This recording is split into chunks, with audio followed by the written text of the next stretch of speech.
ver quem vai ser o grande campeão. Já vês o Jonathan Venâncio na passagem. O gate baixa. É Jonathan Venâncio e Emerson Lira. Quem é o Rolling Shot? É Emerson Lira, Emerson Lira. Emerson Lira em primeiro, Jonathan Venâncio em segundo. Aí o Emerson Lira larga na ponta. Jonathan Venâncio. Jonathan Venâncio. Torna-se o líder da categoria. O Emerson Lira não vai deixar barata essa ultrapassagem. É apenas 3 voltas. É apenas 3 voltas. O Jonathan Venâncio largou na ponta e vem administrando. Tá ali ele. O garoto da farmácia do trabalhador. Largou na ponta, vem aqui com a bike do Galeguinho e o Emerson Lira. Perdeu ali a dianteira da sua KTM e perdeu segundos, que é precioso demais no X1 de 3 voltas. Enquanto isso, o Jonathan Venâncio, o dever de casa sendo feito. Ele vem na máquina da Agilitel, né, na bike do Galeguinho.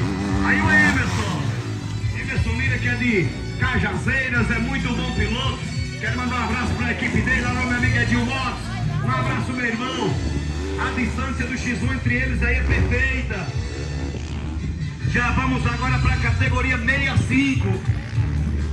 Categoria 65, 3, amador e 1.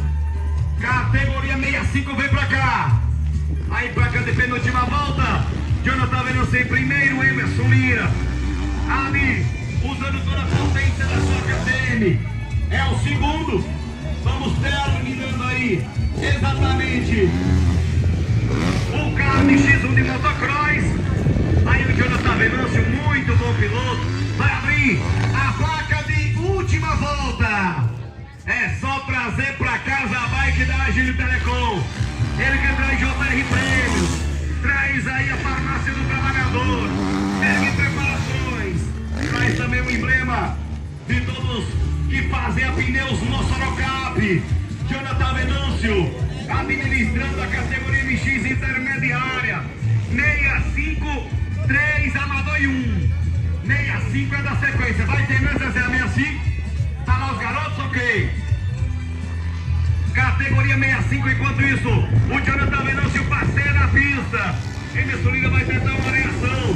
Tem apenas a metade da prova da pista para tentar estragar a festa do paraibano.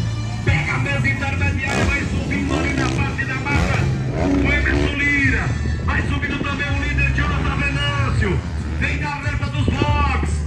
Aí Jonathan Venâncio na reta dos box pegou o kick da vitória. Pode aplaudir, porque